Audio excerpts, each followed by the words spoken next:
The night Michael Jackson died, the phones of the most powerful people in music went silent. Not because they had nothing to say, but because some of them had already decided they wouldn't show up when it mattered most. July 7th, 2009, the Staples Center. 2 billion people watching from screens around the world, and the guest list told a story nobody had fully reported. The names that weren't there said just as much as the ones that were. These weren't random omissions. Some of these people had defended Michael when the rest of the world turned away. Some had built his career from the ground up. Some had been written into his will. And yet, when the curtain went up on his final public farewell, their seats were empty. What follows is the untold account of 10 celebrities who did not attend Michael Jackson's memorial, and the reasons behind each absence are far more layered than anyone let on. Debbie Rowe had given Michael 2 of his children and her last name, and when their marriage dissolved after 3 years, the public assumed that chapter was closed. But it never truly was. Custody disputes dragged on. Legal bonds calcified where emotional ones had crumbled. So when she initially confirmed she would attend the Staples Center memorial, people assumed even an estranged ex-wife would show up for the father of her children. That changed one day before the service. Her attorney released a short statement explaining that her presence would create an unnecessary distraction and that she had chosen to celebrate his memory privately. No tears on camera, no dramatic withdrawal, just a quiet, deliberate step back from a spectacle she no longer felt she belonged to.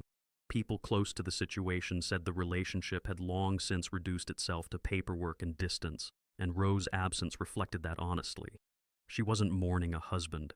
She was navigating the end of something that had already ended years before. Her silence at the memorial became one of the first signals that this farewell would be defined as much by who stayed home as by who took the stage.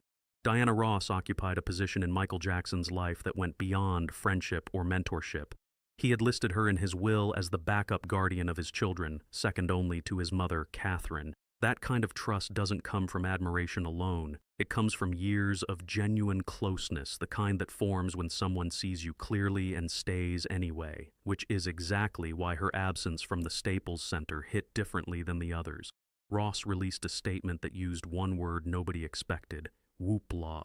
She wrote that she was trying to find closure and healing, and that she simply couldn't be part of the public whoopla. That word choice revealed everything. She wasn't distancing herself from Michael. She was distancing herself from the production surrounding his death. Friends said she spent those days in seclusion, grieving on her own terms, refusing to let cameras turn her pain into content. There were also quieter reports that the two hadn't been seen together publicly in years, that their bond had shifted without breaking, altered by time and circumstance rather than conflict. But Ross addressed that herself in a separate statement, describing Michael as a personal love, a treasured part of the fabric of her life. She closed by saying that even though she wasn't at the Staples Center, she was there in her heart. For someone who had been offered the guardianship of his children, that kind of private devotion may have been the only tribute she could give with integrity. Elizabeth Taylor had stood beside Michael Jackson when almost nobody else dared to. During the 1,993 allegations, during the public unraveling of the early 2000 seconds, she defended him openly while the industry kept its distance. Decades of friendship, layered with genuine loyalty, made her one of the few people who knew Michael beyond the mythology. And when she didn't appear at his memorial, her absence sent a jolt through everyone watching. She explained herself through a tweet, which for a woman of her generation and stature was already unusual. Her words were direct. She didn't believe Michael would want her to share her grief with millions of others, but there was more beneath that. Sources close to the situation said the Jackson family had not consulted Taylor in the planning of the memorial at all. No seat reserved, no role offered, no acknowledgement of the years she had given to defending him. For someone whose loyalty had never wavered, that exclusion may have felt like its own kind of farewell. She later gathered close friends for a small private remembrance, far from cameras and microphones, on her own terms. She had known Michael beneath the sequined glove, had seen the insecure and wounded person behind the global icon, and she refused to reduce that knowledge to a televised cameo. Quincy Jones built the architecture of Michael Jackson's greatest commercial run: Off the Wall, Thriller, Bad. Those 3 albums didn't just define Michael's career. They redefined what popular music could do commercially and artistically. Quincy didn't produce records. He constructed legacies, and by the time Michael died, the 2 men hadn't worked together in over 20 years. Their split after Bad in 1987 had been quiet but deliberate. driven by creative friction and Michael's growing desire to prove he could operate without a collaborator of Quincy's scale. Over the years, Quincy had spoken openly about his concerns, the yes men surrounding Michael, the cosmetic surgeries, the isolation that came from handlers who filtered the world before it reached him. None of that was the language of hatred. It was the language of someone who had watched a person he cared about make choices he couldn't endorse.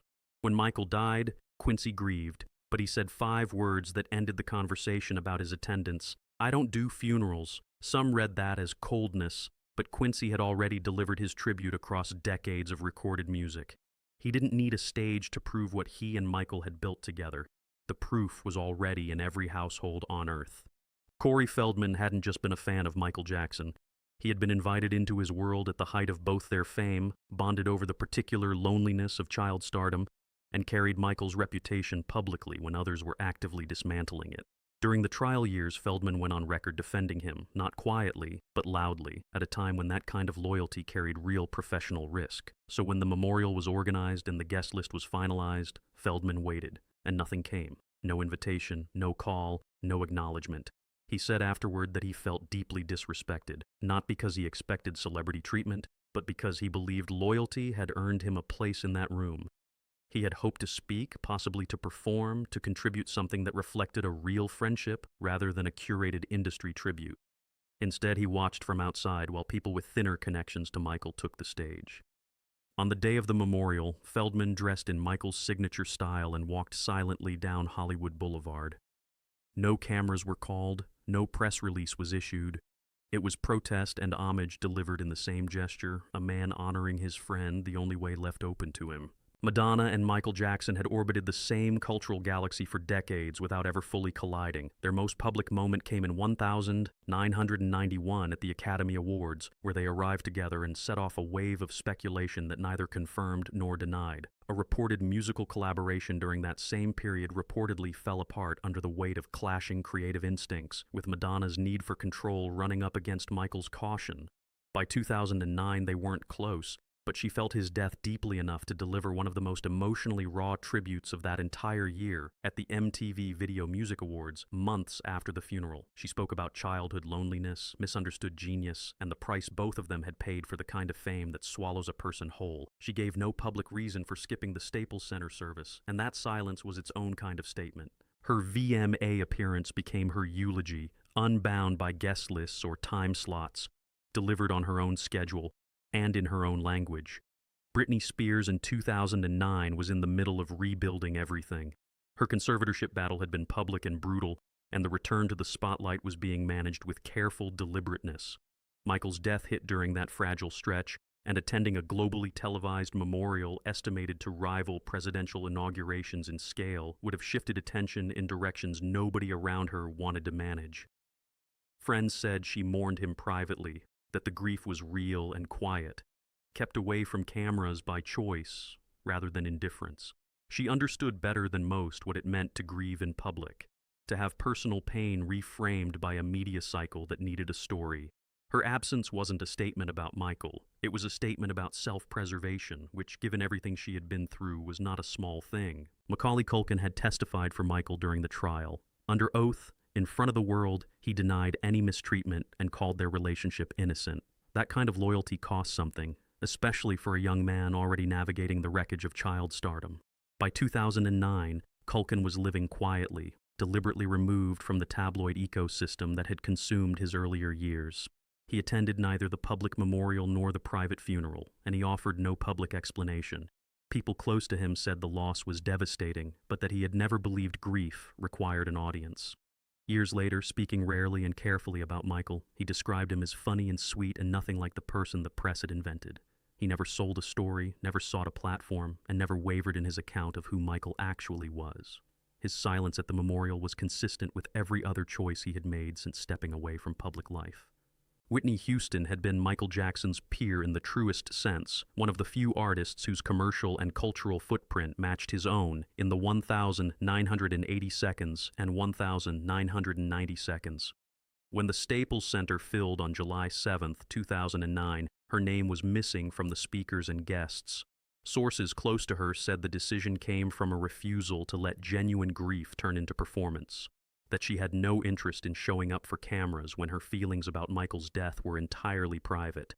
She was also navigating her own comeback in 2009, balancing personal difficulties against professional pressure, and the weight of a globally televised event may have simply been too much to add to that. She honored Michael behind closed doors, and nobody who knew her well found that surprising. Whitney had always understood the difference between what an audience needs and what a moment actually calls for. Her absence was that understanding, applied to the hardest possible occasion. Beyoncé was mid-tour when Michael died, playing nights dedicated entirely to his music, filling arenas with covers and tributes that carried genuine emotional weight. Audiences described the shows during that stretch as some of the most emotionally exposed performances of her career, voice cracking during songs she had quietly rededicated to him. She had called him a magical influence on her life, and the grief in those concerts was visible to anyone watching. The Staples Center service was a different kind of stage, one where showing up would have risked pulling attention toward her and away from the family. Staying away let her keep the tribute honest, expressed through her art rather than her presence at an event already stretched across the entire entertainment world. She honored Michael the only way she trusted herself to, in performance, where the emotion was real and the cameras were already pointed somewhere else. Sometimes the most considered tribute is the one that doesn't announce itself at all.